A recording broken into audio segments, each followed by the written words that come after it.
My name is Chuck Dick. I am the co-chair of CalArb's programming committee, and one of the privileges I have is conducting these interviews, which we call California Conversations. It's a way that we can get to know better various members of our organization throughout the state of California, not only to find out a bit more about their backgrounds and their practices, but also to broaden the exposure of the California international arbitration practice around the globe. And today, I must tell you, I am delighted to have a wonderful new lawyer in California by the name of Apoorva Vijh. Apoorva originally hails from India. She has migrated to the United States and has a fascinating story to share with all of us. And so I'd say, good day to you, Apoorva. Welcome to California Conversations. Thank you. Thank you for the introduction. And I'm so happy to be here and so happy to, and I was like, since the past 2 days, I've been looking forward to this conversation. Well, I'm curious to hear you tell us a little bit about your professional development in your career, but it seems to me the place to start is, how did you get interested in going to law school in India in the first place? Okay, so there are some people who have a vision or who have this decided as they grow up as a child that I want to be an attorney or I want to be a doctor or an engineer. That wasn't the case for me. It came out slowly when I was running out of options, to be very honest. My father is an engineer, so that was my first thought that, I'm going to follow his path. But as I went to high school and I came closer with the subjects, I realized that that's not my calling. So it was my mom's suggestion, and she thinks that I'm a decent orator, and I have, and I argue a lot with her. So that was her suggestion, that why don't you try this field? I'm sure you would shine here. That's the first thought, and that's the first connection of me with law. And it might sound as weird as it is, but it's been like a long journey, and that was the starting point when I read about it. I spoke to people who are in this field, who are doing so great, so well. And then I researched a little bit about the top colleges in India and how I can start my career as an attorney. Well, I know in the course of your early stages of your development, you worked for Pepsico in India. Can you tell us a little bit about that job experience and some of the things that you learned that have been formative in your professional career so far? So to say more about this, I would like to give a lot of credit to my law school in India. They were the ones who encouraged us students to get a lot of exposure while we are in law school. So my college, which is one of the premier colleges in India, had pushed us so much to intern at various organizations throughout the country to get to know what's our calling. So be it an in-house role, or be it with a law firm, or be with the solo practitioners. Throughout my JD in India, I try to utilize my time and my summer breaks but by interning at various places. So one such internship was at Pepsico India. They have their office in Delhi, and that was my first exposure to do anything with an in-house role, and it was great, and it was amazing. And I got to learn the other side of law, because prior to this, all I did was work with litigation firms and arbitration firms. That's what I did initially. But Pepsico was great.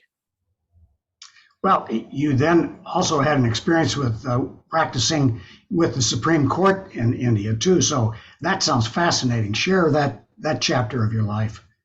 So once I was done with my JD in India, so my first job as an attorney was with an attorney who was working at the Supreme Court of India.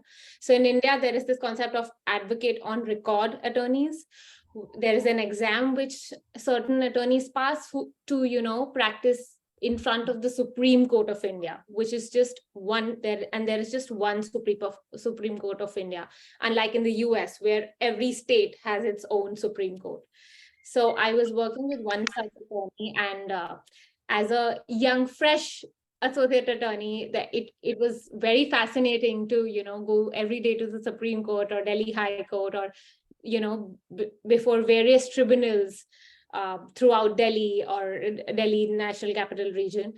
And I think as a very young attorney, you are more to receive than to give, right? Because you're in that learning curve. You're just there is so much new information to you, because what you read and what you study in law school is a little bit different than the practical side of it when you practice law in front of the courts, or the practical aspect of it. So I learned a lot there, and I worked there for over a year when I thought that I really like litigation, and I got exposed to arbitration that time, and I switched to a little bit bigger law firm to continue my journey as a dispute resolution attorney in India. Well, what is it about dispute resolution that has caught your fancy? It started with a litigation attorney. I was a litigation attorney working at the Supreme Court. It's then when I got accustomed or familiarized with arbitration. And when that happened, and when I attended a few mediations and negotiations, that's what caught my fancy, because I thought ADR is something which really works. And that's the practice which I continued when I switched to a law firm based out of Delhi. I was a part of the dispute resolution team, which included, of course, contract disputes or commercial litigation, but it also included domestic arbitration of those disputes, which is and in India, as far as the Indian Arbitration Act is concerned, there is like excluding the exceptions, there is a time limit of 18 months where the award has to be delivered. So considering that and comparing that with the Indian litigation scenario, which has a considerable amount of backlog at this point, I really thought that ADR is something which companies or people should resort to really come to a conclusion, and to really find finality to their disputes. That's something which I felt that I have interest in, and I always encouraged my clients and my companies who I was advising that drafting a foolproof arbitration clause, or having an arbitration clause in your contracts or agreements is so beneficial. At the end of the day, we don't realize it. If you have an arbitration clause, and if you resort to it, any dispute which arises at some point, you've already thought about it.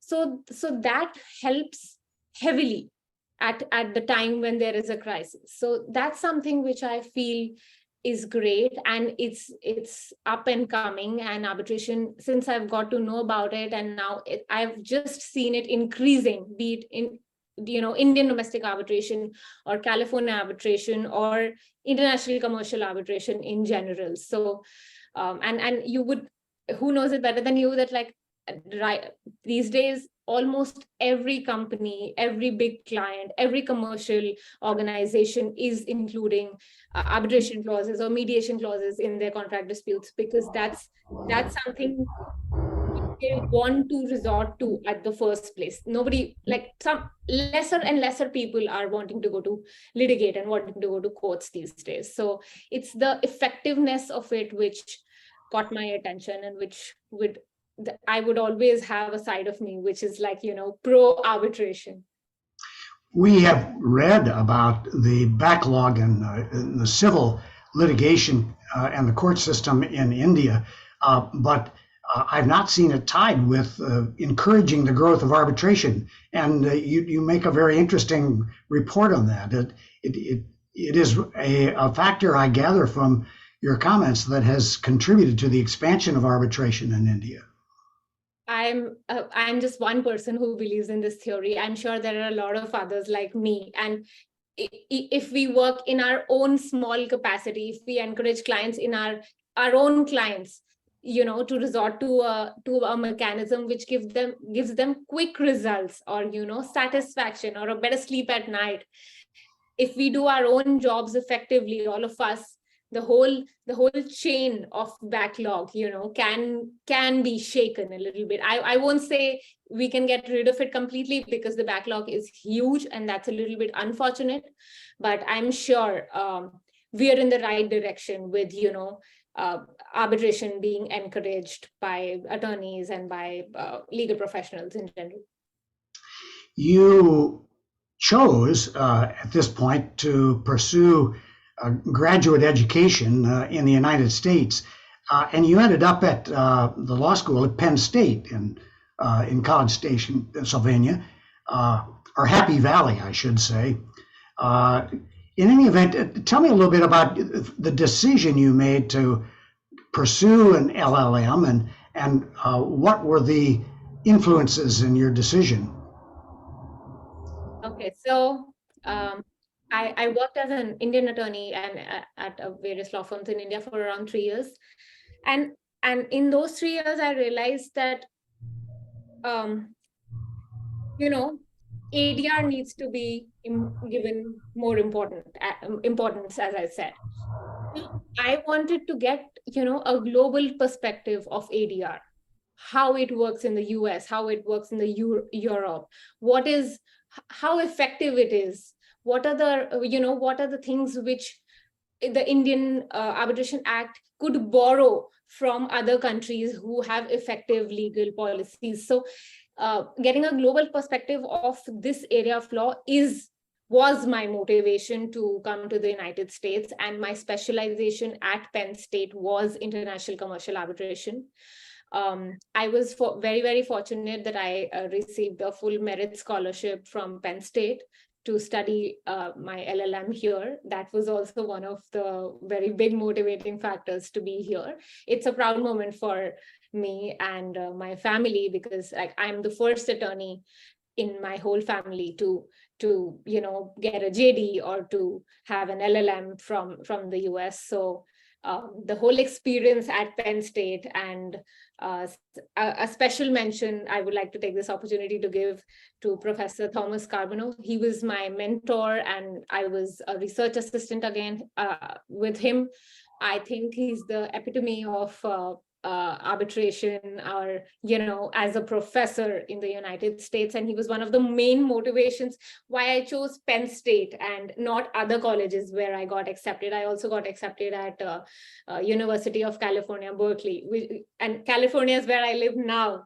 But at that time, I was so intrigued by Professor Carbonneau. I had already read his books in India, and when I got a chance that this university, he works here and he teaches here, I mean, the decision was very easy for me. So, well, many of us look back on our legal education and think about a particular professor or a particular mentor who had an impact. Professor Charbonneau obviously played that role in your LLM education. And I wonder if you could share some of the insights that you think you gained by having this close working relationship with such a prominent figure in international arbitration, but just as a human being.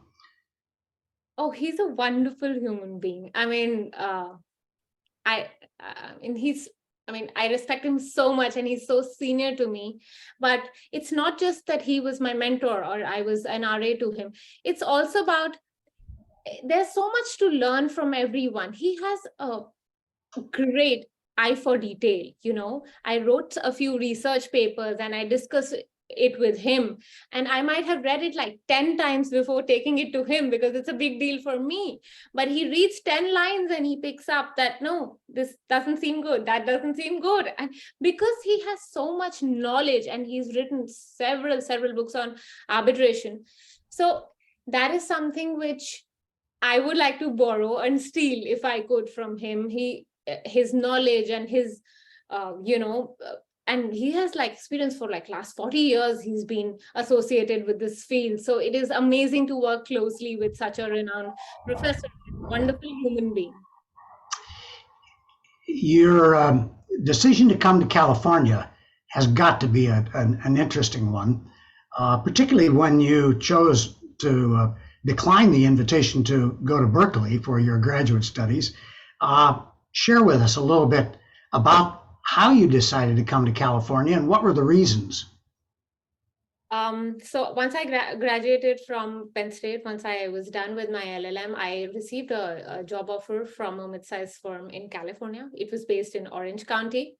And very honestly, when I was graduating, COVID had not completely passed. It was still there, at least with respect to the job markets.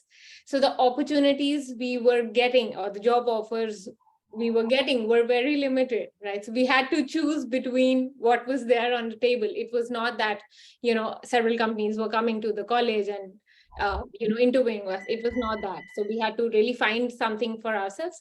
So there's this firm in Orange County who was nice enough to hire me as a law clerk to, train me while I moved to, that's when I moved to California, got adjusted to this new place. And then when I started going to that law firm, and I started seeing so many attorneys and their lifestyles and it got reminded me of who I was in India and what I was doing in India. So that's when I made up my mind that, this is time to get back to the books and do something big. That was my first thought when I thought about the California bar examination. Tell me a little bit about your professional experiences while you were with this firm in Orange County, and some of the things that you learned that advanced your professional life. So as a new law clerk or a new legal professional in US, there was a lot to learn. I was at the same stage where I was when I was working as an associate attorney. There's more to receive than what I could give, because conceptually the law remains same, the disputes remain same over these two continents. But there are a lot of tiny nitty-gritties which you need to keep in mind when you are drafting or when you're going to the courts and accompanying attorneys. So and I was a part of the civil litigation team. So small things like discovery process, the rules, the civil procedure code, and everything, you really need to pick it up and you really need to go through it once, because even if you're conceptually clear about how things work or how litigation work, you need to be code compliant, right? So that's something which I really put in some effort to learn and to be better at. And it became a little bit challenging because it was simultaneous to that I started preparing for the California bar examination. So 8 hours at work, and then, a lot of hours on weekdays and completely the weekends for the California bar examination. So it was crazy. I'd be curious to know a little bit more about the whole process of preparing for a bar examination in a new country. There obviously are similarities to the common law experience in India, but there have to be an awful lot of nuances to law in the United States, let alone in California, that would be a bit of a challenge to you. Share with us what it was like to prepare for this bar examination, which I will be quick to say you obviously passed. Yeah, that's the biggest thing. So the thing is that, like, preparing for the bar examination as an LLM is completely different from preparing it as a JD and having a JD from the US. So the subjects and the questions which come for the bar examination are what you are taught as a student of JD in the US. But since I came here for LLM, I did not have any of the subjects which are asked in the bar examination in my LLM. It was only this, all the subjects which I chose in LLM were specialization subjects, international commercial arbitration, or, domestic arbitration, or some sort of legal writing and skills, some antitrust law. So those subjects which I have an interest in, or I would want to make a career out of in the long run, those were my subjects in LLM. But none of them were there which are asked in JD, for the bar examination. So it's a completely different process. One day you're given a heap of books by some bar review, or by your seniors, or somebody selling them on Craigslist, and you just buy them off, and this is it. You have to go through all of that by yourself in a different country, away from home, and be motivated every day that you're gonna get up early in the morning, study, and then go to work, and come back and revise, and do MBEs, and write essays, and someday you will fail, you will score less, but then you have to wake up the next day with the same motivation that, no, I'm going to do it. So it's a journey which has a lot of emotions, a lot of hard work, perseverance, determination. And I mean, I'm saying it on behalf of all the LLMs who come here, or all the LLM students who want to sit for the bar examination, in particular California bar examination. The first thing I think which is important to pass is the fact that you want this more than anything else. Once you think that, only then you're in the right track. If a lot of people sit for it, but they're underprepared, or they're scared. So the first thing is that you need to take out the fear in you. You have to think that, yes, I do not have a JD in this country, but I can work harder.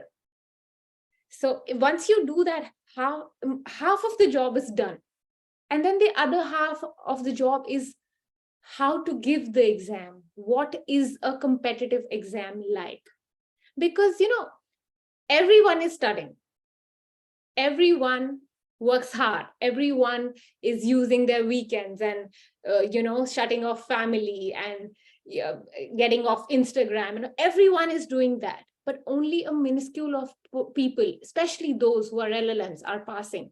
This is the difference between the one person who is able to clear and the one person who is not.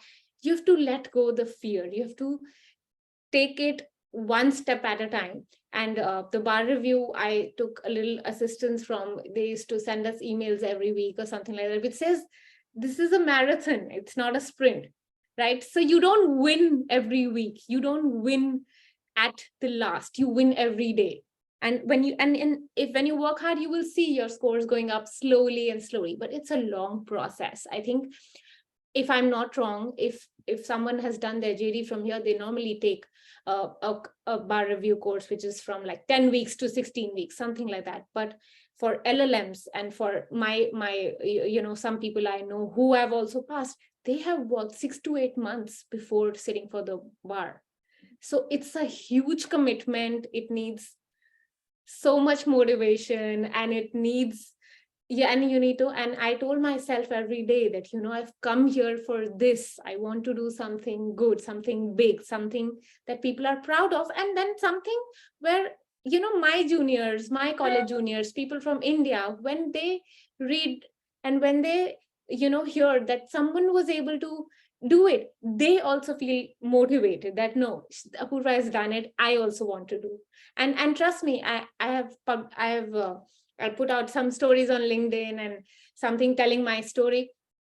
I've always said this, that, if I can do it, anybody can, because I'm not a genius. I don't believe I am.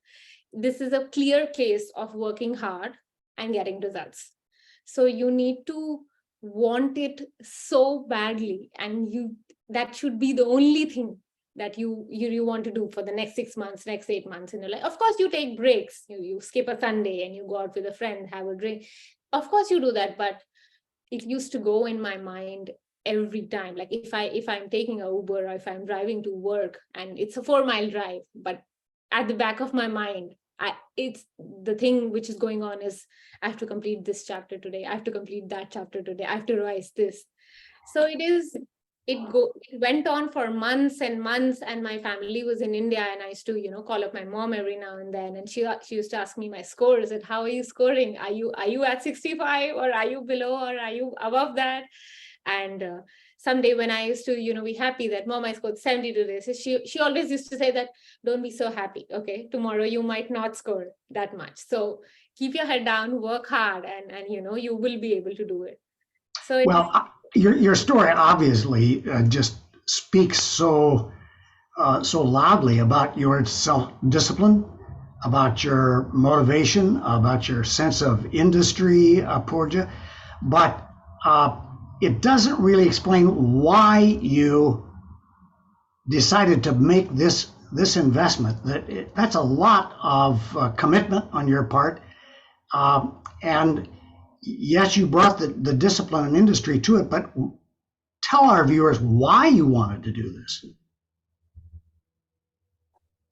I want to practice in California.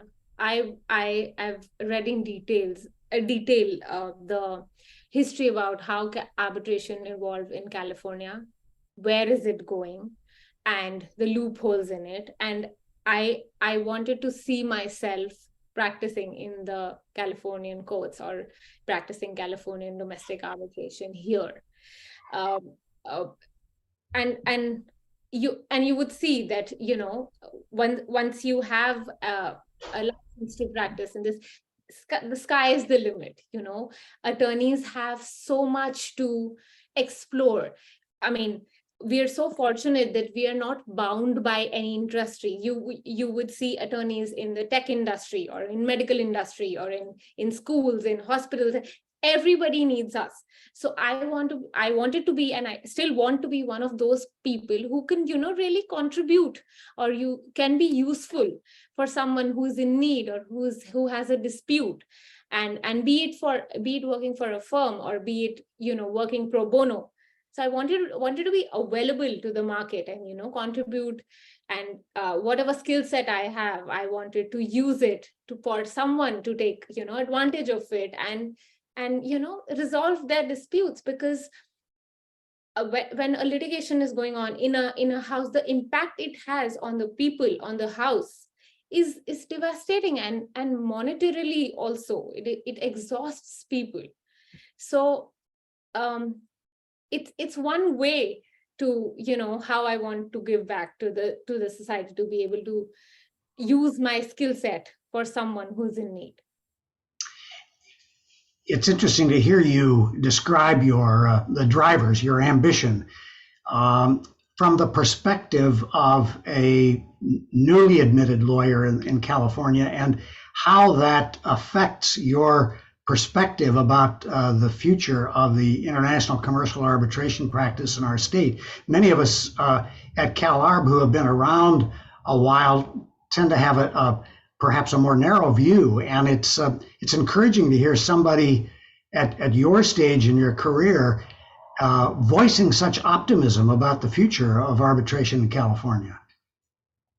Right. I mean, as I said before, I'm a big pro-arbitration person. I really think that's the future, and I really hope by working in California with great mentors and litigating, I really think that in the next few years I acquire the skill set which is required to be a good counsel for an arbitration or an arbitrator itself, like qualities like patiently listening, or being empathetic to people, or to be creative in decision making or solutions or strategies. So I hope I'm able to be a good arbitrator, be a good counsel, and my clients are happy at the end of the day. Well, I'm sure you will be. Part of my confidence in that is knowing the experience you had working with the Vizh Moot program. Could you tell us a little bit about your experiences there?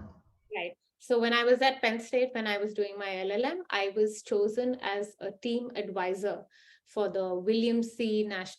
International Arbitration Viz Moot Court competition, which is held in Austria every year in Vienna. So in 2021, the team from Penn State, which went to this moot, was mentored and advised by me, and it was everything to do with the mood, be it the problem and decoding it, and how we could use this argument or that argument. So after the regular hours of the law school, which is like suppose 9 to 2, then the Wismoot team used to meet, and then couple of hours, 3 hours every day, we used to prepare that, and a lot of work was done regarding oration, like, to improve oratory skills of mooties. So it's unfortunate that, like, when I was in my law school, JD, I never got a chance to, participate in any of the moot, but the professors here at Penn State thought that my skill set could be useful for the current international moot court team, and I was chosen as the advisor to the team. An interesting fact about this story is that before me, none of the LLM students, any of the batches, were made a part of the international moot court team, even to advise. So LLMs had nothing to do with the Wismoot court, which is unfortunate to hear. But thankfully, when I came and in my batch, they were, considerate enough to give us a chance, because, sometimes you get to understand some other perspective, a completely different perspective from someone who has practiced in a different continent. So maybe they have some ideas which some people are not able to understand and not able to even see. So it's great that you mix people with such varied backgrounds or such different experiences, and it was a great team, and we had a great time preparing for the moot court.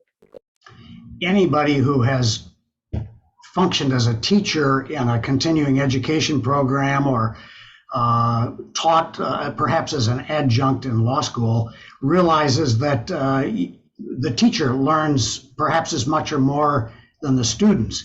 What were some of the lessons that you learned and took away from your experience working as a mentor with the Wismoot team at Penn State? So I realized one thing, that to be good at something or to have knowledge at something is one thing, and to impart that knowledge or to be a good teacher is some other thing, right? So a good teacher is not someone who's very knowledgeable or who has read all the books, someone who is really able to connect and someone who is really able to deliver. So I think that's the main thing which I learned when I was an advisor, because before this, I never had an opportunity to basically, teach or guide someone. Yes, I had colleagues when I was working as an attorney, or I had paralegals and law clerks, but that's something which is different from preparing someone for a competition.